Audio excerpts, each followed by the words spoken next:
In this video, I will present a comprehensive overview on pemphigus. Pemphigus is a group of rare autoimmune blistering disorder that affect the skin and mucous membranes. Characterized by the formation of painful blisters and erosions, pemphigus can be a debilitating condition if not treated appropriately. The disease primarily targets the proteins responsible for cell-to-cell adhesion in the epidermis, leading to separation of skin cells and the subsequent formation of blisters. Understanding the types, causes, symptoms, diagnosis, and treatment of pemphigus is crucial for managing this complex condition effectively. Pemphigus encompasses several subtypes, each with distinct clinical features and severity. The main types include number 1, pemphigus vulgaris. This is the most common and severe form of pemphigus.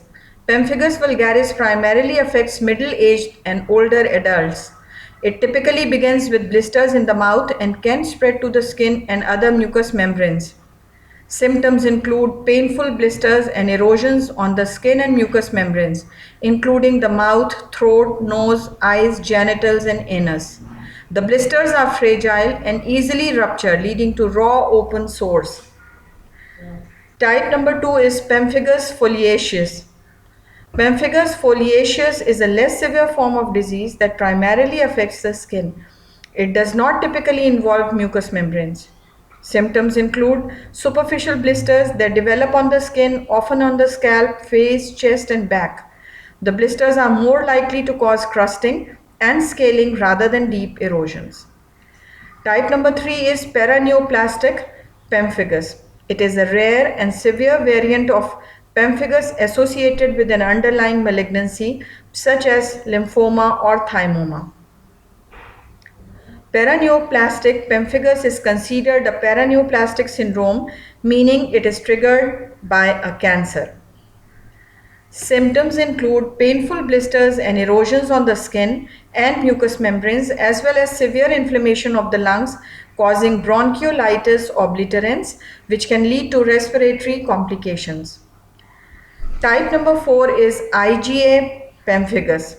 This is also a rare subtype of pemphigus characterized by the presence of IgA autoantibodies rather than the more common IgG autoantibodies. IgA pemphigus often presents with vesicles and pustules. Symptoms include grouped vesicles, pustules, and blisters that can resemble other skin conditions such as dermatitis herpetiformis or linear IgA bullous dermatosis. Now, a brief explanation of the etiology and pathophysiology of pemphigus. Pemphigus is an autoimmune disorder, meaning the body's immune system mistakenly attacks its own tissues. In pemphigus, the immune system produces autoantibodies against desmoglins, which are proteins essential for cell adhesion in the epidermis. Desmoglins are part of the chromosome structure that holds skin cells together. When these proteins are targeted, the bonds between skin cells weaken, leading to the separation of cells and the formation of blisters. In the microscopic picture, you can see a blister formed in the epidermis due to separation of cells. In this slide, a micrograph of pemphigus vulgaris with the characteristic tombstoning appearance is shown that occurs due to damage and distortion caused by the underlying pathology. The key factors involved in the pathogenesis of pemphigus include genetic predisposition and environmental triggers.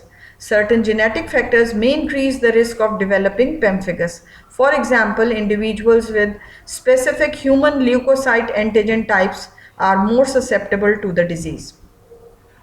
Although the exact triggers are not well understood, environmental factors such as drugs, for example penicillamine, captopril, infections, and possibly stress may initiate or exacerbate the disease in genetically predisposed individuals.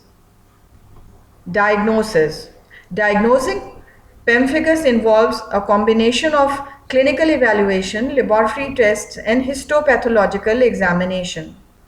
A dermatologist will examine the blisters, erosions, and other skin or mucosal lesions, the distribution and appearance of the lesions, as well as the presence of Nikolsky's sign, where slight pressure on the skin causes the epidermis to separate, can help in the diagnosis. A skin biopsy is essential for confirming the diagnosis. The biopsy is examined under a microscope to identify the characteristic changes in the epidermis, including acantholysis, which is loss of cell-to-cell adhesion. A skin biopsy specimen is also examined using direct immunofluorescence to detect the presence of autoantibodies bound to the skin cells. This test can confirm the diagnosis of pemphigus by showing specific pattern of immunoglobulin deposition. Blood tests are performed to detect circulating autoantibodies against desmoglins. Enzyme-linked immunosorbent assay is commonly used to measure the levels of these autoantibodies in the blood. Treatment and management. Pemphigus is a chronic condition that requires long-term management. The goals of treatment are to control the blistering and erosions, reduce inflammation, and prevent complications such as infection. Corticosteroids in systemic and topical forms are mostly used.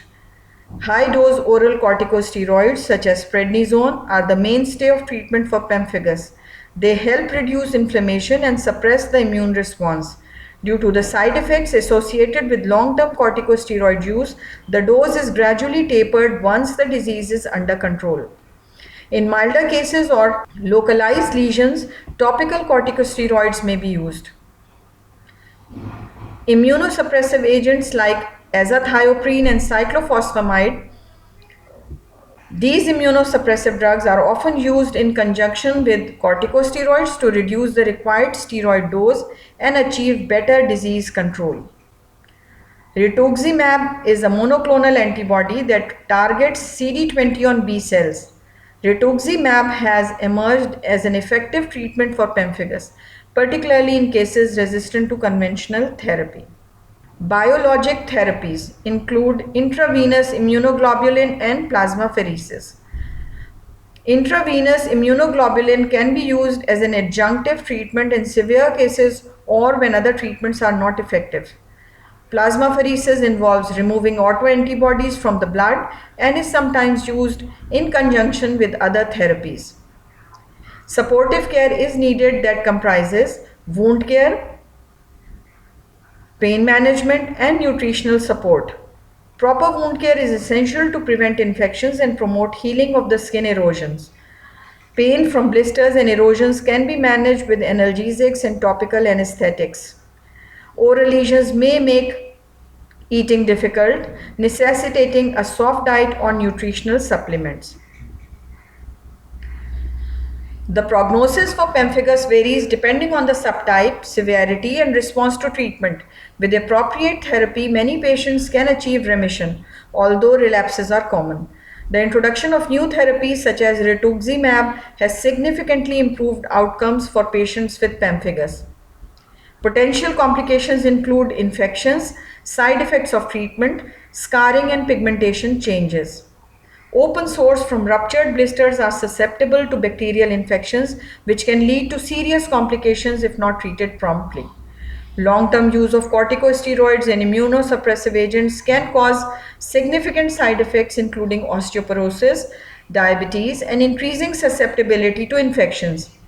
Healing of the blisters and erosions can result in scarring and changes in skin pigmentation. Pemphigus is a rare but serious autoimmune disorder that requires early diagnosis and prompt treatment to prevent complications and improve quality of life. While the disease can be challenging to manage, advances in immunosuppressive therapies and biologics have significantly improved patient outcomes.